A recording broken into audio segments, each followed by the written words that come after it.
What's up, y'all? It's your girl, Big Lex the motherfucking Flexer. And y'all already know I'm in New York. Fuck on my niggas at AllHipHop.com. Period.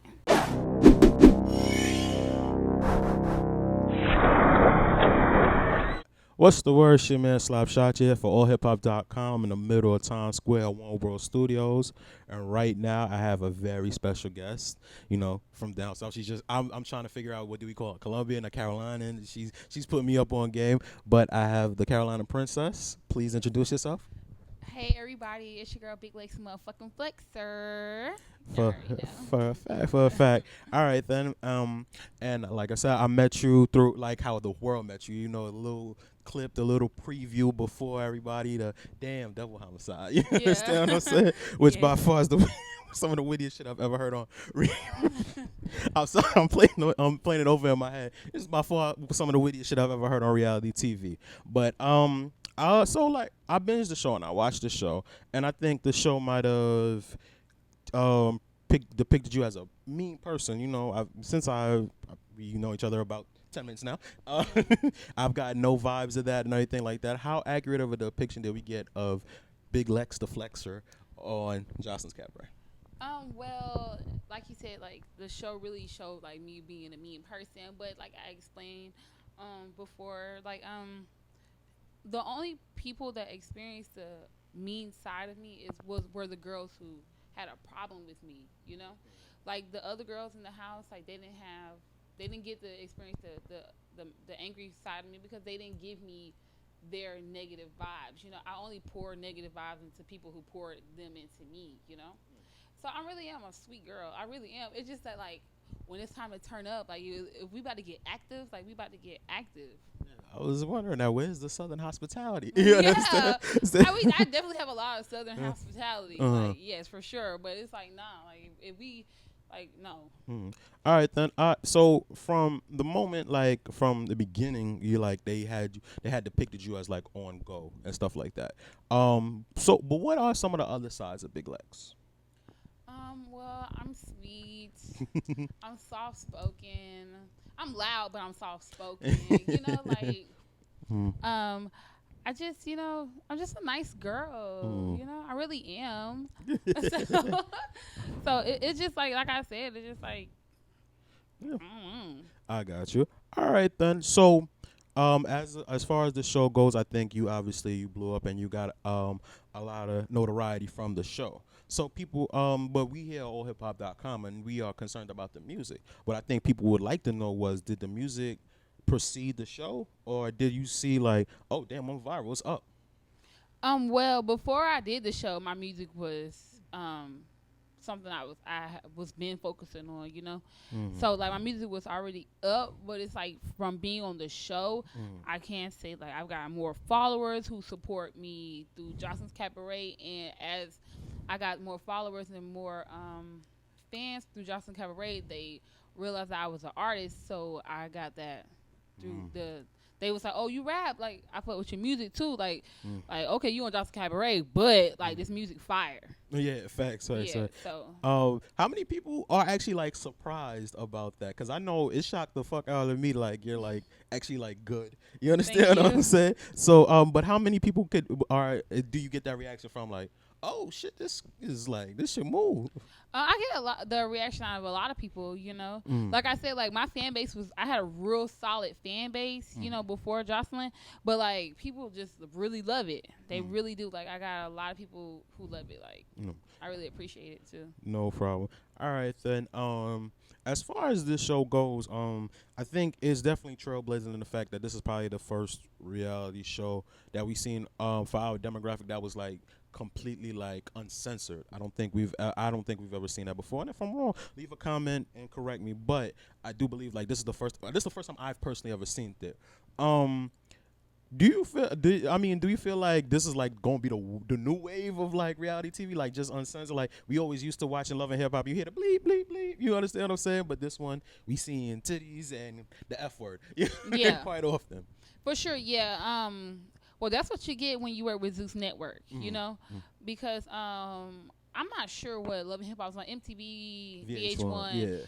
Yeah. So they kind of filter things out a little more for the audience. But you know, Zeus is a black-owned network, and you know, we just keep it a buck. For real. Yeah.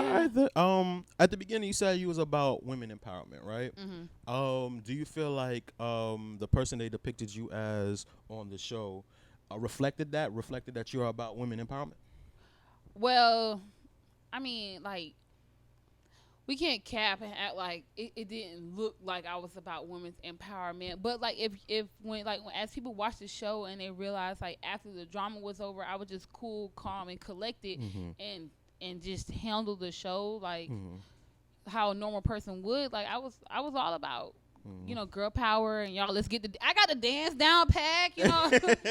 I was doing what I was supposed to do, high-fiving bitches and shit. Like, it was all good. Team player. Yeah. And people might not have noticed that, so yeah. I wanted to make sure that people understood that. All right, then. So how has this experience changed your life? It changed my life in a way, like, just really being able to get, like, out there more, you know. So that's how it changed my life, and it gave me a lot of different people, like fans and friends, because, you know, my biggest thing with, like, the reason why I make music is because, like, I was really a rebel as a child. Like, growing up, like, my mom had a hard time with me, and I had a hard time communicating with my mom.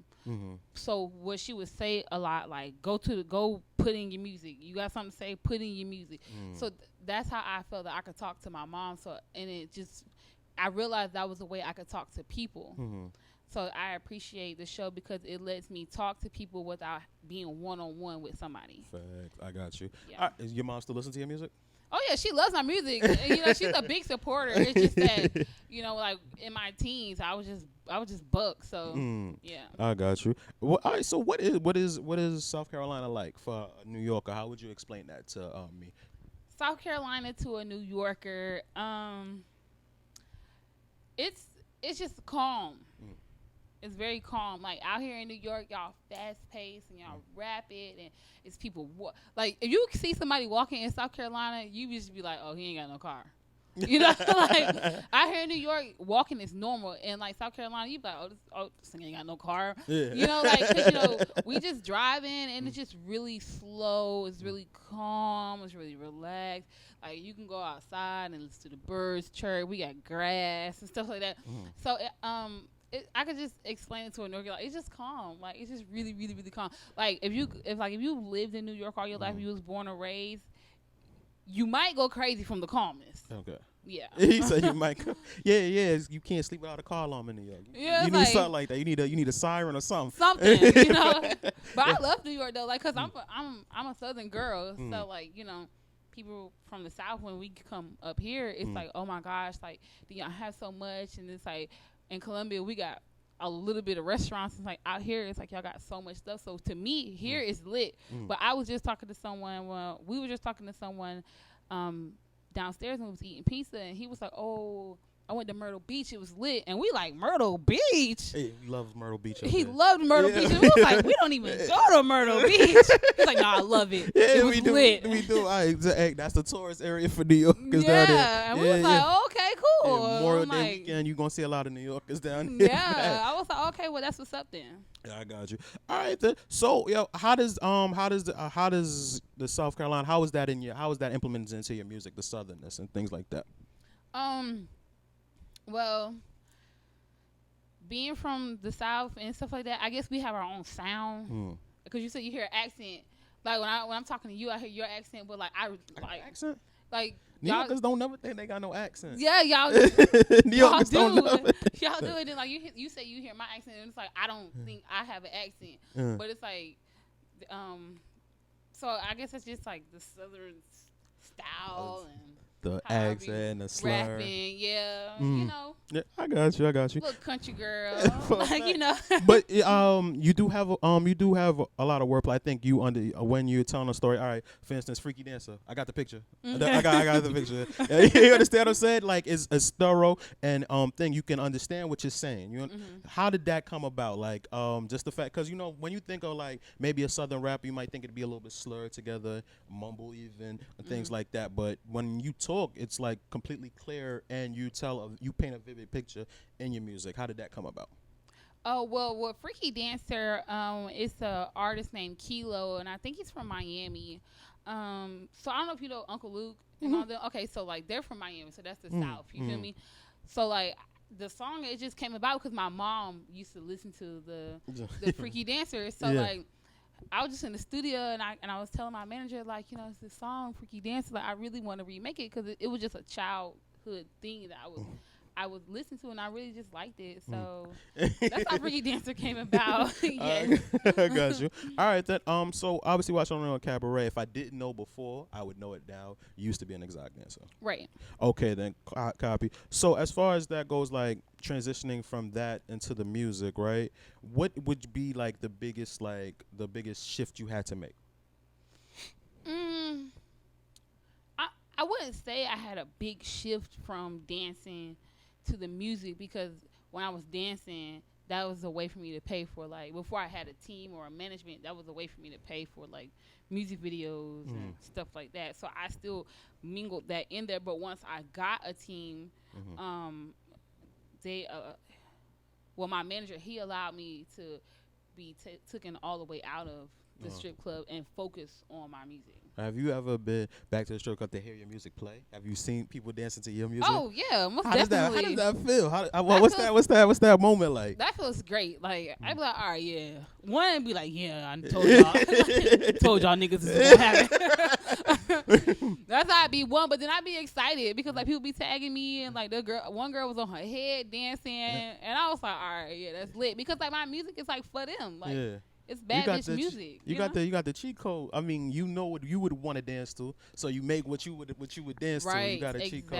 Exactly. Got you. All right, man. So, where do you think at a certain point where do you want to like show your like diversity? Do you want to keep like your first few projects, with that kind of like nasty theme, or do you just like first album we show them like every side's a big Lex, which you wouldn't have gotten like from before? How do you want to do this? Do you want to like reveal it layer by layer, or just like we coming out versatile?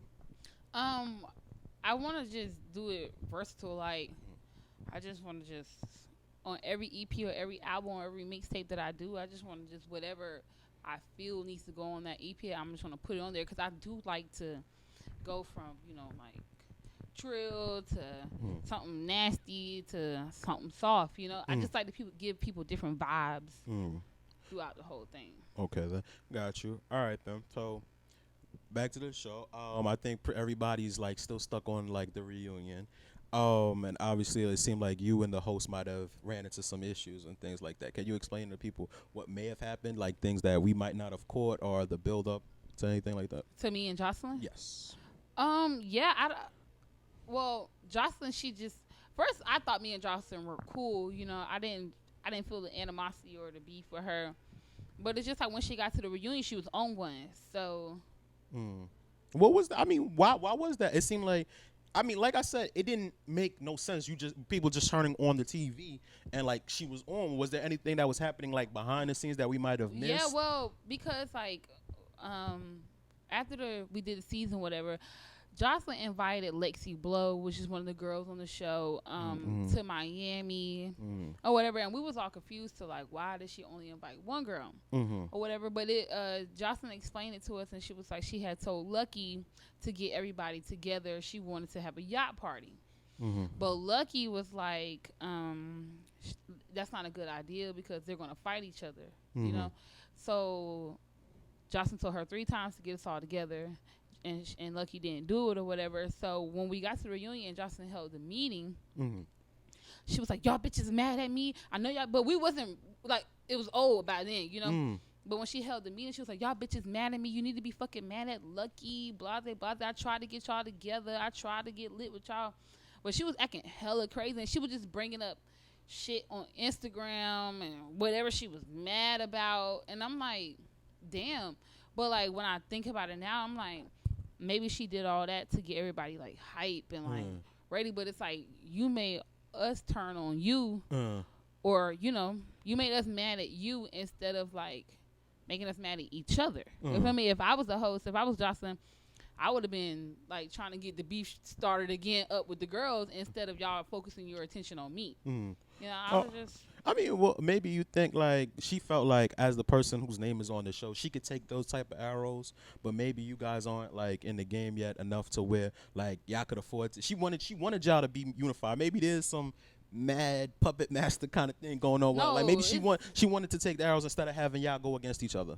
I definitely think that. See, Jocelyn's in control, but it's like she has a control ego or something. It's like, but it's like she didn't have to be that way. Like, we know you're in control. We know this is your show. We know this is about Jocelyn. It's like you ain't had to like call us. You ain't had to disrespect us, call us bitches and hoes, $2 hoes. You ain't shit. Ain't never gonna be shit. I'm a jealous ass bitch. All type of shit. I'm like, damn. It's a lot going on. I think one message that she tried to push like every episode was that she was trying to like create a platform or like to put y'all on a different plateau on another level. That seemed to be the mission statement of this whole thing.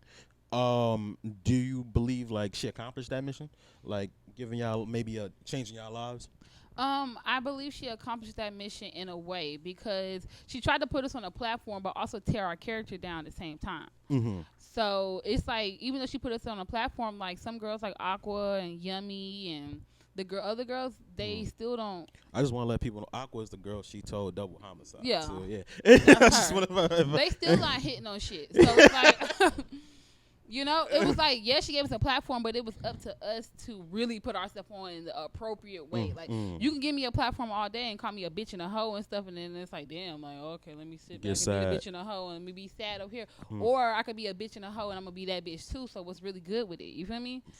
I get what you're saying. Yeah, but I appreciate her. Like, I'm never going to not appreciate Jocelyn for what she did, but it's at the same time, it's like, I'm a woman and a female with feelings too. You're just not gonna talk to me crazy. And like I like Jocelyn, I love Jocelyn. I've always liked her, so I was confused with the bullshit she was trying to pull. All right then. So is there any further animosity or like bygones are bygones at this point? I mean, bygones are bygones with me, but I mean, like, if it's up, then it's stuck. Really, I haven't spoken to Jocelyn or whatever, but. You know, so we shouldn't be expecting. She be throwing shade on Instagram and she be throwing shade on Instagram and going live and talk about me and stuff like that. But like I said, like. So are we expecting a diss track? For me? Yeah. I don't know. I might. I might. We might need the exclusive. I'm just saying. I might have to do it to her. Do you think you make better music than Jocelyn? I think me and Jocelyn make great music. I wouldn't like when it comes to music, I think Jocelyn's in her own lane. I think for the Hispanics, I don't know what all falls into Hispanic, but reggaeton art. You know, Puerto Ricans, people who speak Spanish and understand Jocelyn. I think she makes great Spanish music. You saying this from experience? Have you been in the clubs, Spanish people going crazy? Because I ain't here at Dykeman yet. I ain't gonna lie. No, but she did need to stay in the Spanish lane. You know, she just need to stay in the Spanish lane, and then I'm gonna stay in my lane with the bad bitch music. Yeah, all right, yeah. That makes sense. Cause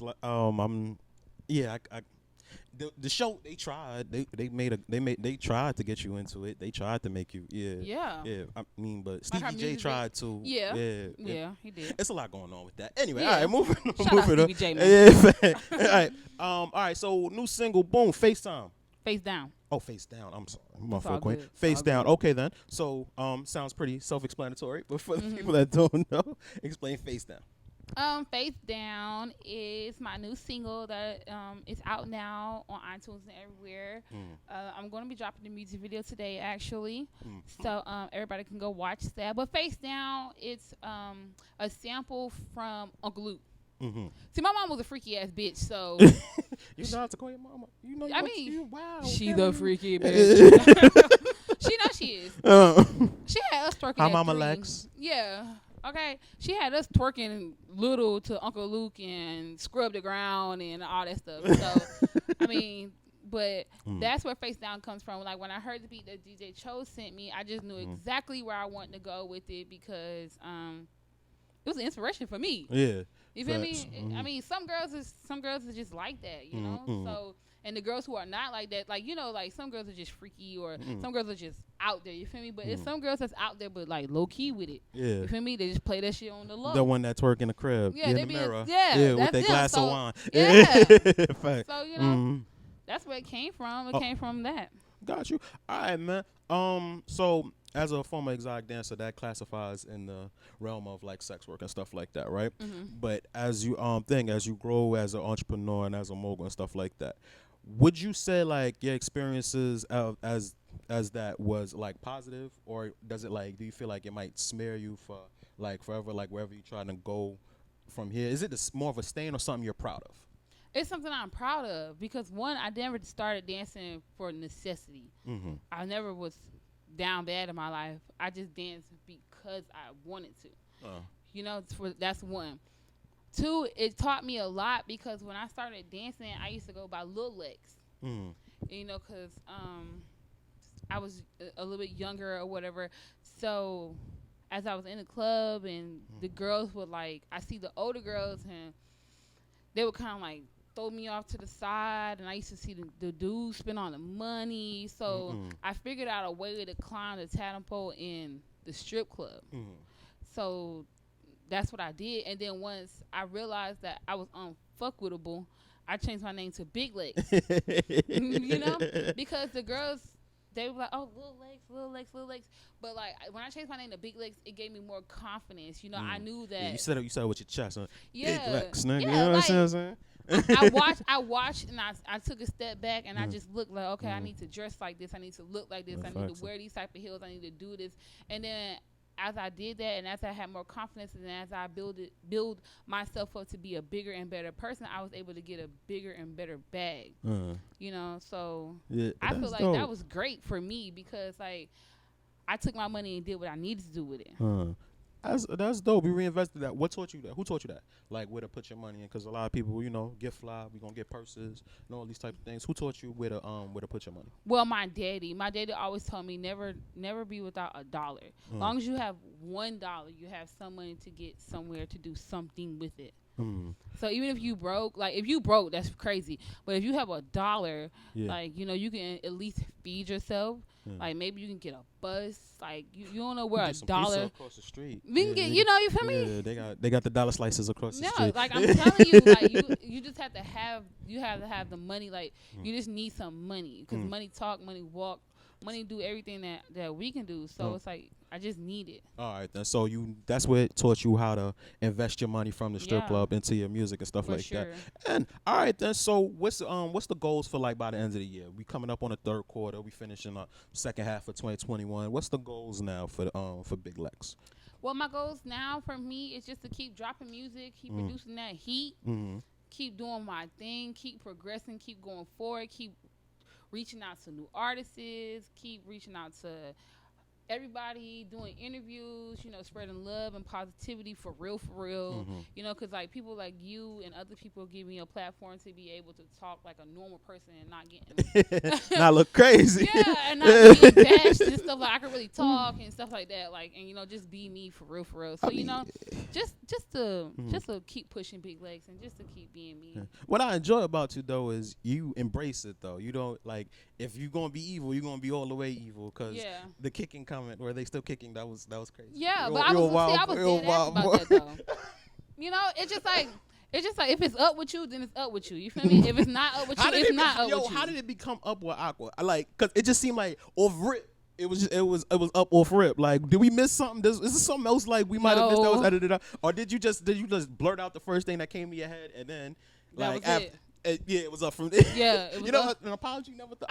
No. You know, like, cause when you said it, I was like, it sounded like the first thing she thought about. That's It sounded like the first thing you thought about. But no, I tried to apologize to her. I tried to apologize to her. See, we didn't get this. We did I not get that. tried to apologize to her off the cameras the next day in the hallway. She walked past me. I said, Aqua, can I talk to you? You know, I want to talk to you. She was like, talk to me? You can't talk to me. So I was like, cool. Well, you don't want to talk to me about it?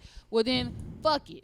So then when the cameras did roll, we went outside and I talked to the girls and I apologized for my comment. I can't apologize to her, so I apologized to the girls. And I knew with being on the TV, the apology would get out to the women of the world. Now I ain't gonna sit around and try to motherfucking kiss ass. Yeah, I'm not gonna sit around and try to lick your pussy that. all fucking day, bitch. Because a comment I said. No, I'm not gonna do that. You don't want to talk? Cool. Fuck you.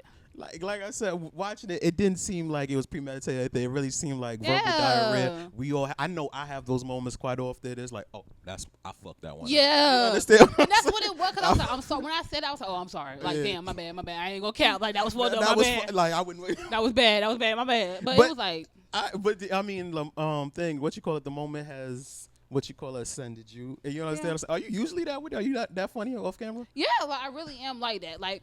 And people's like, some people in the comments like, oh, she's got dark humor. You feel me? Like you just, I was not being a bully. I was not being vicious towards her, nothing like that. I didn't let the shit drag. I didn't keep saying it around the house. I let the shit go. Like, but it hurt her feelings and like, I'm sorry for her being a woman that had to go through that. But like, it's your body, it's your choice. But just next time, if you ever get on TV, don't tell nobody you had no damn abortion. Let's just leave that to your pussy. A double one that like you had to, if it was an hour procedure, you had to do 2 hours. Like it just was a lot. I don't like that.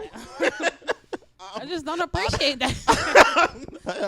Yo, my 4-1, I don't know where to go after that threw me. Yo, all right then. So all right, face down, DJ Cho, shout out to him. He was smashing the clubs all pandemic summer and this summer. For real. Exactly. So shout out to him. All right then, who else are you working with? Who else you got plans on working with, from producers to artists? Well, I work with Nico Baby very closely. He's from the city. Sometimes I work with Justin Made. No, oh Lord, Justin Made him. So, I work with a lot of people. I just did a song with Stunner Girl. She's from California. Shout out to Stunner Girl. Yeah. Okay. I did a song with Stunner Girl. And, everybody. So I just really got into, like, industry people really good. So, I'm just, like, got my little foot in there. I'm trying to work my way up. Got you. Are they taking you serious? Or are you still, like, the girl from reality TV? No, they take me seriously. Like, Nico, I grew up with him. Yeah. And so, he's, like, he always knew, like, you was dead ass. Yeah, like we walked home from school together type thing. Okay. So he always knew I was dead ass. Like they always took me, people in my city, they always took me seriously for an artist. But when I got on TV, they was like, damn, it was like not legs type of thing. You feel me? So it was just like that. You the hometown hero now. Yeah, like from my city, people know me. We grew up together type of thing. But people in the world don't know this me. might be enough. Yeah. Sure. I got you. All right then. So usually, I gotta ask top 5 that are alive. But you give me such the southern accent and the southern samples. You know. Can you name me top 5 favorite southern rappers of all time? Ooh, southern rappers. Yeah. Of all time? Of all time. I don't even know where the rappers be from. Southern rappers. I could say, is Andre 3000 from? Atlanta. Okay, him. I like him. Okay, so we're doing Atlanta. Young Thug. That's 2 southern rappers. Let's see. I really don't know no old one, so I'm going to say Young Thug. You said 3K. 3K. At this point, 3K might be one of the older ones. No, but like I like him though. Like when I was a little girl. What about Uncle Luke count? No, for sure, Uncle Luke. So that'll be 3. Okay, that's 3. I'm gonna say Young Miami. 4. And who is another southern rapper that I like?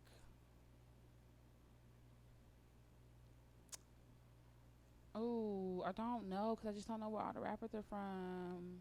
Who's a southern rapper? You got the baby, Lil Baby, both of them. Lil Baby. Oh, there you go. All right, that's so there go your 5. But I fuck with all the southern rappers, y'all, just because I can't think. Yeah. You gonna go home and be like, why? Yeah. It's like, no, I ain't doing no feature with that bitch. She ain't said me. Nah. I just can't think, y'all. I just can't think. I got you. All right, then. And when can we be expecting a project from you, Big Lex? You're going to be expecting a project from me really, really, really soon. I want to let Face Down get out there real good and let everybody see the video. Got a few more independent songs that I want to do. But I think I'm going to put them on my next EP. So it's got a title? I think I do have a title. So, but I'm gonna drop it. Yeah, okay. Yeah. Wait, we gonna find out at the same time. Not Yes. for me. We gonna turn off the camera. She gonna I'm tell gonna me. tell him. Yeah, in exactly. The back, Yeah. yeah. You mad?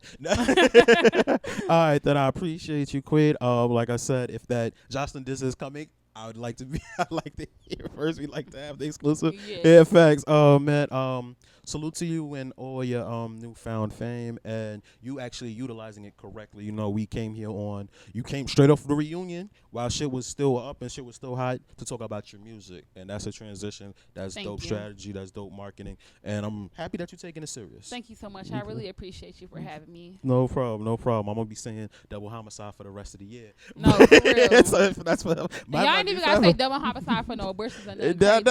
Like, man, that shit been for everything, bro. Have 2 French fries that dropped on the ground and be like, damn, Double homicide. I've burned some toast and shit like that. I found ways to implement this into my life. Trust me, I've been creative with this. Yo, man, let the people know how they can find you and where they can hear your music, Quinn.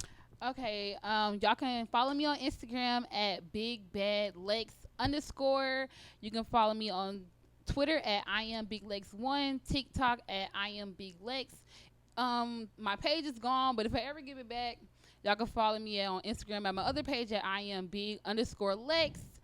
And my music is everywhere: Apple Music, Spotify, all the streaming platforms. You know, I make bad bitch music for the bad bitches. And if you don't understand it, simply because you're not a bad bitch for a fact or a rich nigga. Or a real nigga. I'm poor, but I'm a real nigga. You a real nigga. That's why I got it. And that's why we locked in. You see what I'm saying? Free her page and Boozy page. Okay, you know, Double Homicide apparently on Instagram. Yeah, slash shot you. Shout out to my man Boy Wonder behind the camera. AllHipHop.com. Shout out my Boy Wonder. Boy Wonder. Shout out my boy Wonder. For real. Yo, we out, man. Thank you.